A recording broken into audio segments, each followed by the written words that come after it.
Olá, bem-vindo de volta ao nosso curso básico de HTML e CSS. Na videoaula de hoje, nós vamos falar sobre sintaxe HTML. Essa já é a nossa aula de número 3.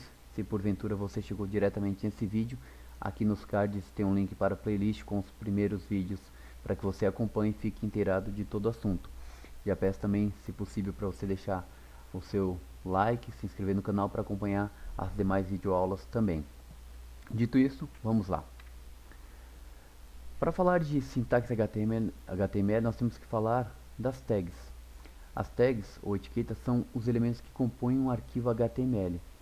No nosso idioma, por exemplo, nós temos as palavras que representam algo. Assim, no HTML, nós temos as tags para representar algo em seu documento. Todo elemento em um documento HTML é identificado através de uma tag. Temos, por exemplo, um parágrafo com a tag P, um link com a tag A, ou até mesmo uma imagem com a tag IMG.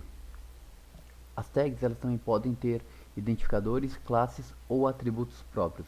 Esse último caso, os atributos próprios, era muito usado nas versões mais antigas do HTML. Quando nós não tínhamos CSS externo, todo atributo de uma tag era passado diretamente em si. Mas nós vamos ver isso mais na prática. Não precisa se preocupar em ter que decorar essas tags que a gente apresentou inicialmente, nem tampouco essa questão de identificadores e classes, porque isso a gente vai ver conforme a programação for avançando. Bem, a respeito da estrutura das tags, nós temos essa configuração bem básica.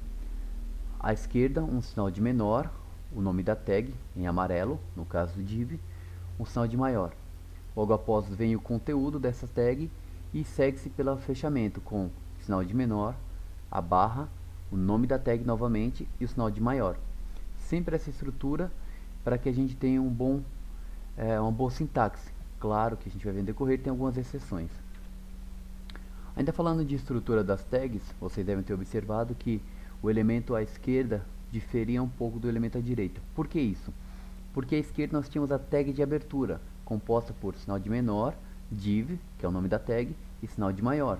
Vinha todo o conteúdo, na prática vai ficar mais claro isso, e depois repetia-se sinal de menor, aí sim o barra para indicar o fechamento, o nome da tag e o sinal de maior.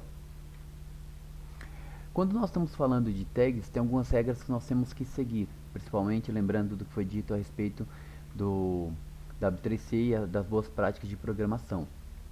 Primeiro e mais importante é que toda tag ela vai ser escrita em letra minúscula, como apresentado a seguir. Nós temos o exemplo inválido, que é menor espaço o nome da tag. Isso está errado, então não use dessa forma. Pode ser que o navegador até interprete, mas em outros casos não interprete, então já descarte definitivamente.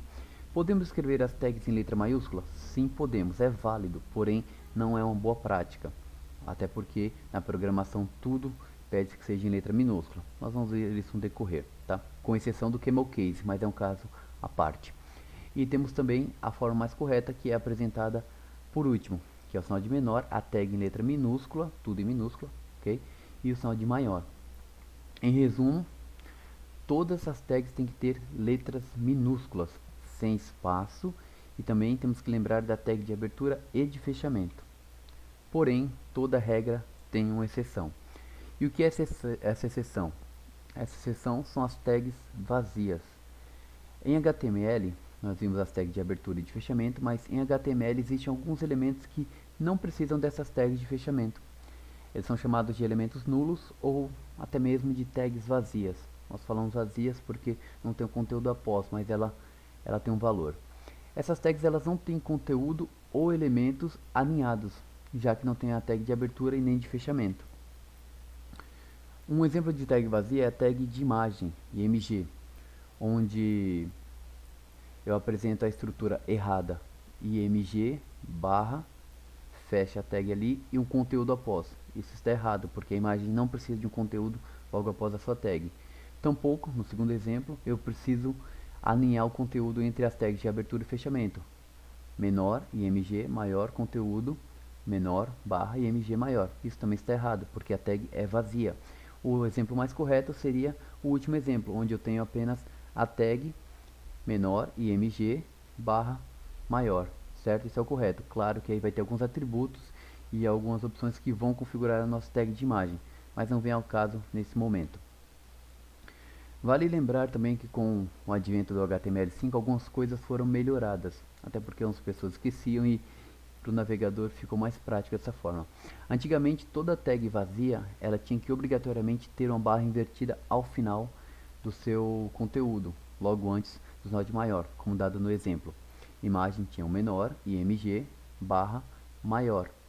Hoje com HTML5 isso não é mais obrigatório, o que facilita muito mais a nossa lembrança, como memorizar as tags.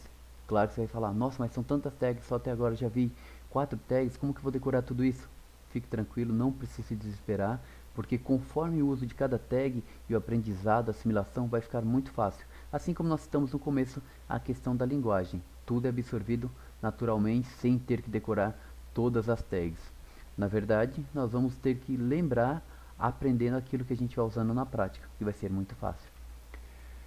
Ainda falando de tags vazias, essas são algumas das tags vazias. Nós temos a tag area, base, br, call, hr, img, input, link, meta e param. E com HTML5, outras 3 tags vazias foram adicionadas, a tag command, keygen e source. Nós vamos ver isso principalmente quando chegar na parte específica do HTML5. Alinhamento. Falando ainda de sintaxe e já conhecendo agora algumas tags, é importante nós falarmos que no HTML as coisas são alinhadas. Como o nome diz, apesar de parecer um pouco estranho ouvir hoje, isso tem a ver com ninho, as coisas que vão ficando dentro de ninhos, tá? Com isso a gente pode perceber, no exemplo abaixo, que a div ela tem uma hierarquia maior. Nós temos depois um parágrafo, que é essa tag p, nós temos um img, que é uma imagem, e depois fechamos a div. Perceba que as tags p e a tag image elas estão dentro da tag div. Isso é o alinhamento, e assim a gente cria essa hierarquia. Tudo bem? Então é isso. Obrigado pela atenção, por acompanhar até aqui. Não esquece, deixa o seu like. Se ainda não for inscrito, se inscreve no canal e segue a gente lá no Instagram para ver as novidades que a gente vai postando. Também tem um comentário aqui, qualquer dúvida que você tiver, pode comentar e eu terei o prazer em responder. É isso aí, até a próxima.